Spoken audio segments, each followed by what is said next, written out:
Close your eyes and remember the smell. Not the fries, not the burgers. The smell of plastic. Warm, slightly sweaty plastic mixed with a faint scent of disinfectant and birthday cake.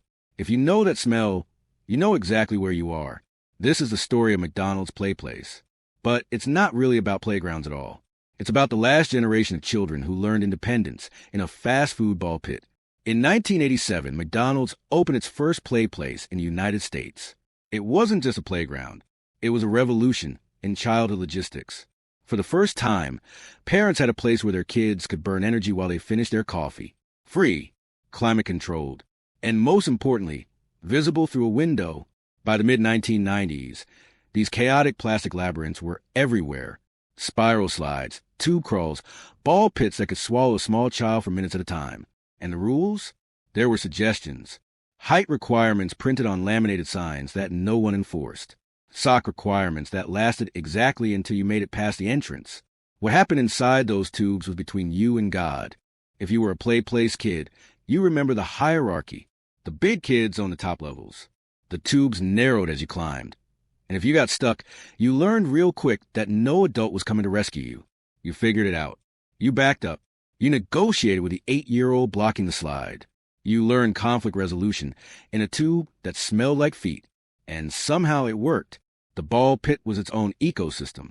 Somewhere in those primary colored depths were lost socks, abandoned French fries, at least one Band-Aid, and the dreams of every germaphobe parent who had to watch their kid dive in anyway.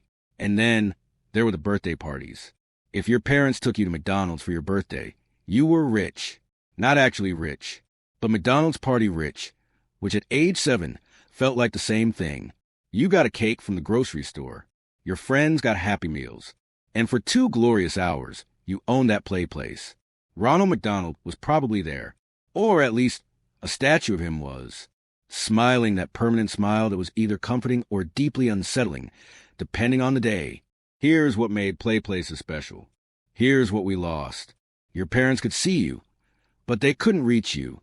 You were in a glass cage of childhood chaos, and for maybe 30 minutes, you were operating independently, making friends with strangers, resolving disputes, taking risks. Could you get hurt? Absolutely. Did you sometimes cry? Of course. Did you learn that bumping your head in a tunnel wasn't the end of the world? Yes. These weren't padded, liability-proofed, helicopter parent-approved play spaces. The plastic was hard. The slides built up static electricity that could shock you at the bottom. The tunnels were cramped. And that's exactly why they were perfect. You learned physics. If you went down the slide too fast, you fly off the end. So you learned to control your speed. You learned social dynamics. If someone was crying at the top, you helped them or you didn't get past. You learned that your parents wouldn't always save you. So you saved yourself. And when you finally conquered the highest point, looked down through the tubes of the world below, you felt accomplished. Because you'd earned it. So what happened? Why did they disappear? The official reason? Safety concerns, liability, updated health codes. In the early 2000s, stories started circulating. A kid got stuck in a tube and panicked. Someone found a dirty diaper in a ball pit. A local news station did an expose on bacteria levels. And suddenly, PlayPlaces weren't whimsical anymore. They were dangerous. McDonald's started removing them, quietly, gradually. First from high-traffic urban locations, then from newly renovated stores. The official narrative was about modernization, updated restaurant designs, contemporary customer experience. But really, it was about lawsuits and insurance and a cultural shift in what we thought children could handle. Today's McDonald's are streamlined, efficient. There are touchscreen kiosks where the PlayPlace used to be. And the kids? They have iPads, which is safer, absolutely. Quieter, certainly. More convenient? Without question. But something was traded, and we should talk about what. The death of PlayPlaces wasn't just about playgrounds. It was a symptom of a larger shift. We stopped trusting children to navigate risk. We stopped trusting strangers around our kids. We stopped trusting that minor injuries were part of learning. And we stopped trusting that 30 minutes of unsupervised play wouldn't end in disaster. The parenting philosophy changed. Supervision became surveillance. Independence became risk. Free play became a liability. Was this shift necessary? Maybe. Were play places actually dangerous? Statistics say not really. Kids got hurt? Sure. But they got hurt on school playgrounds too.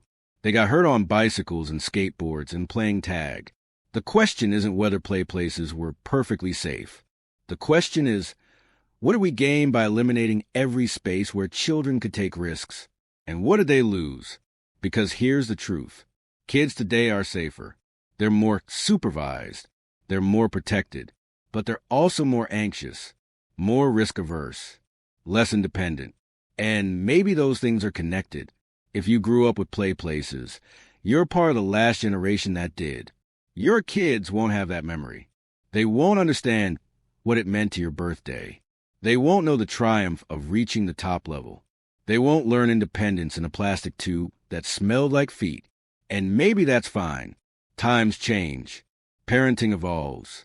What worked for us doesn't have to work for them. But every generation loses something. And this is what we lost. The smell of warm plastic.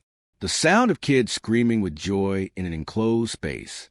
The feeling of being just out of reach of your parents. The beautiful, chaotic, slightly dangerous paradise that taught us we could handle more than anyone thought. If you grew up in a play place, drop your memory in the comments. I want to hear about the birthday parties, the tube traffic jams, that one kid who always hogged the slide. And if this brought back feelings you forgot you had, hit subscribe, because we're excavating more memories like this every week.